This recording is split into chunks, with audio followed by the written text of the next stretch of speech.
narkoba jenis sabu serta ribuan pil ekstasi. Inilah barang bukti hasil pengungkapan serta pemutusan jaringan sindikat narkoba antar negara di Timur Aceh. Barang bukti yang telah diamankan BNN Pusat itu berupa narkoba jenis sabu-sabu sebanyak 200 kg lebih, serta 8.500 pil ekstasi dan 10.000 pil Happy Five. Selama 3 minggu operasi, barang haram yang diamankan BNN tersebut adalah merupakan hasil operasi BNN Pusat yang bekerjasama dengan Kepolisian Aceh.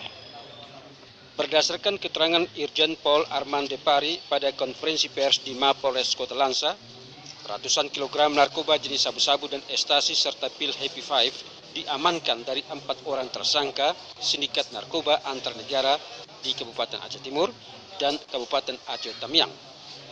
Dari hasil tangkapan, petugas berhasil mengamankan 200 kg lebih narkoba jenis sabu-sabu serta ribuan butir pil ekstasi dan puluhan ribu butir pil Happy Five. Dari operasi kita dalam rangka penangkapan, pengungkapan, dan pemutusan jaringan sindikat narkoba di tanah air.